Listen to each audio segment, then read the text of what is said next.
What if the most feared enemy of Christianity was not a rival empire, but a god of shadows hidden beneath its streets?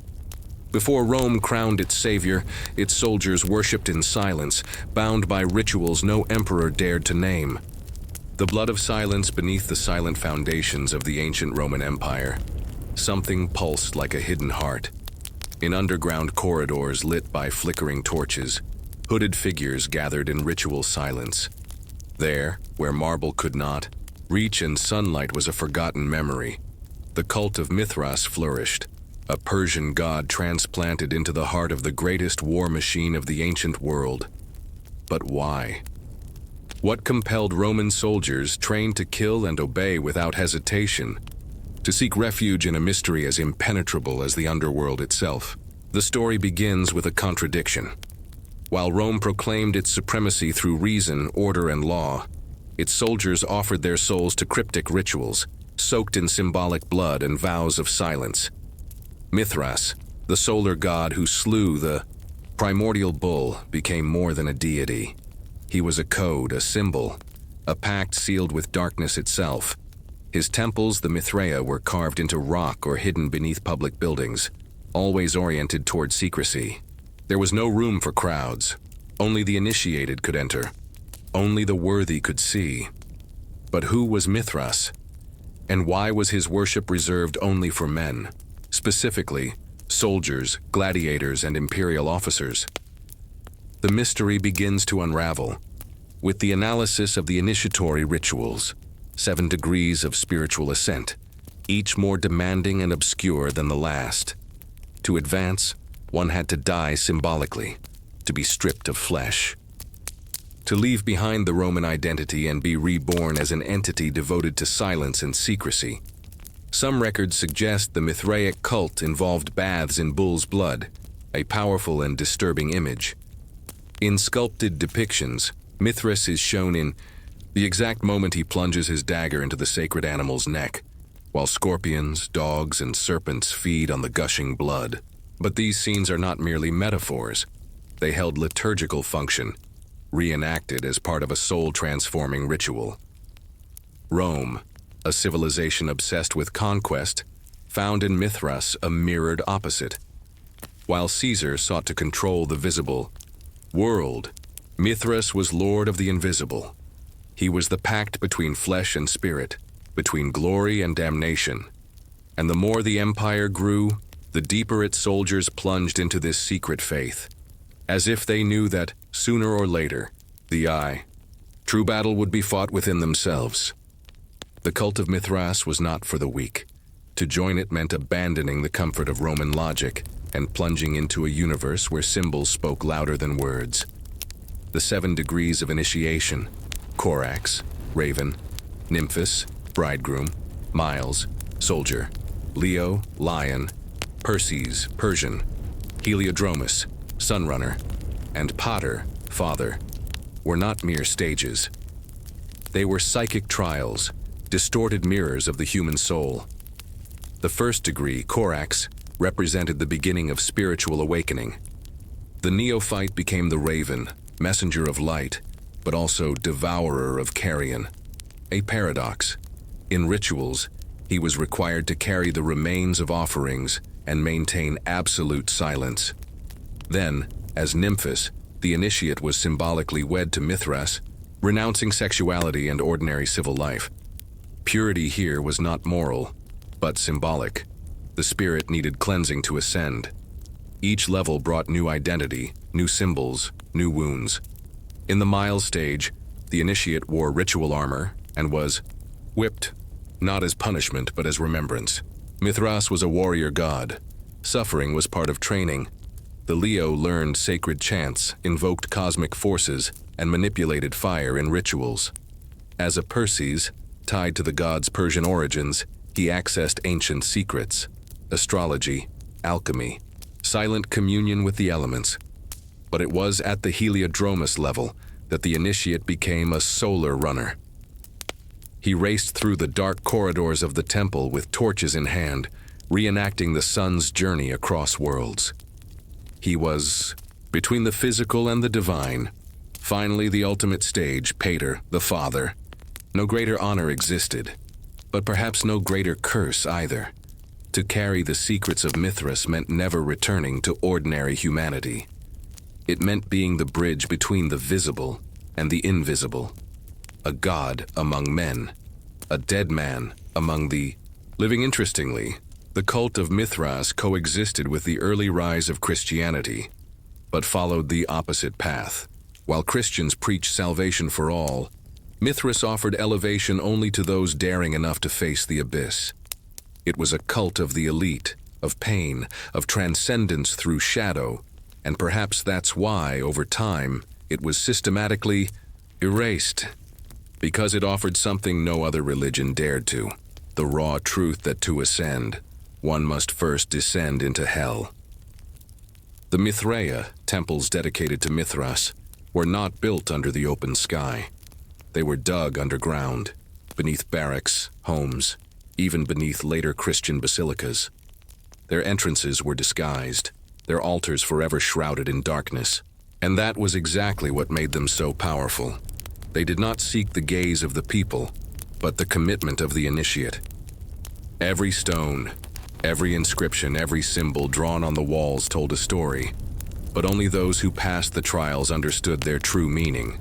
In Rome, the Mithraeum beneath the Basilica of San Clemente, excavated under 2 layers of construction, still bears the scars of the cult. Carved into stone, the tauroctony, the ritual scene of the god killing the bull, dominates the sanctuary, always at the center. Around it, stone benches where initiates sat for symbolic banquets. They ate in silence. Bread was broken in honor of Mithras. Wine was spilled, not in celebration, but in memory of spilled blood. These were tight, suffocating, damp spaces. But inside, soldiers from every part of the empire, from Gaul to Syria, became brothers. The cult operated like an underground network of mutual loyalty. Many historians believe it was this deep bond among followers that helped maintain the Roman army's cohesion for centuries. When one was on the brink of death on the battlefield, knowing there were invisible brothers spread across the empire was more comforting than any official Roman blessing.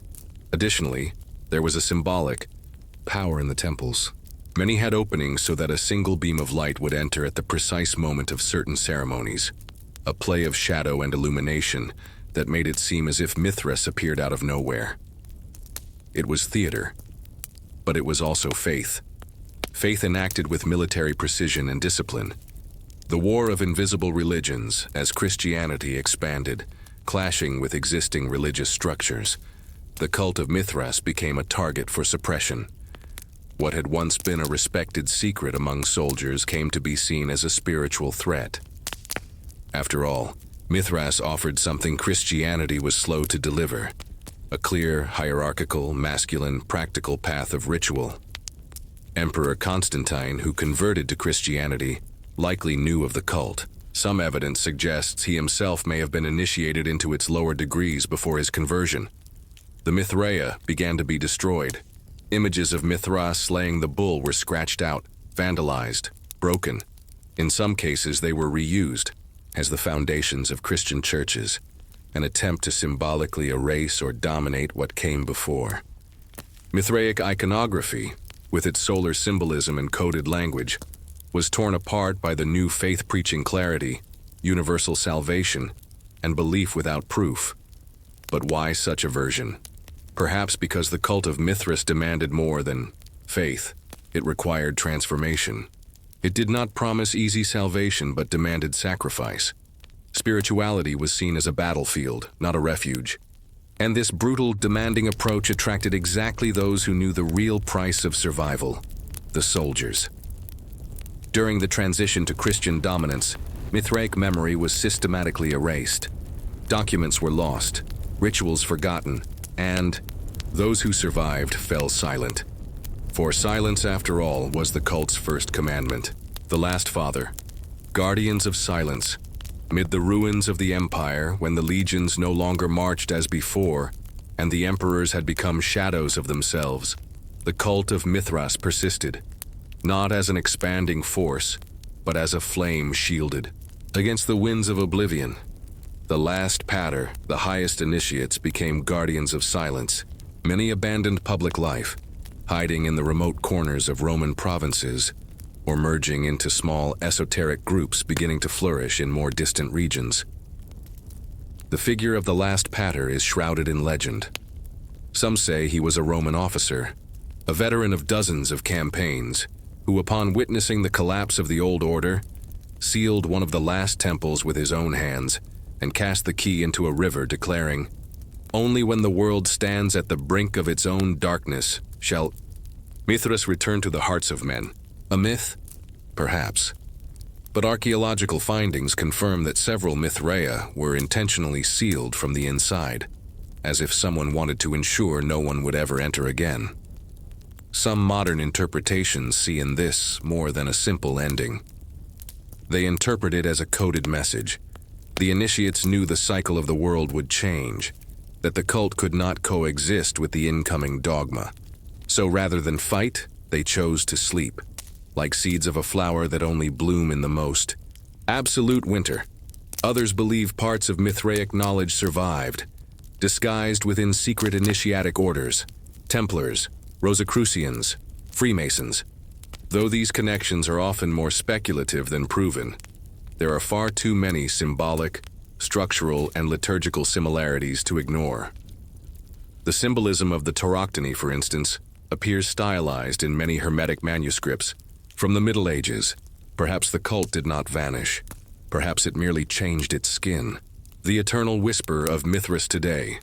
The fragments of the Mithraic cult still echo through the halls of museums and forgotten ruins. Mutilated sculptures, erased inscriptions. But the mystery remains. Who truly was Mithras? A god? An archetype? A veil over something even older and more forbidden?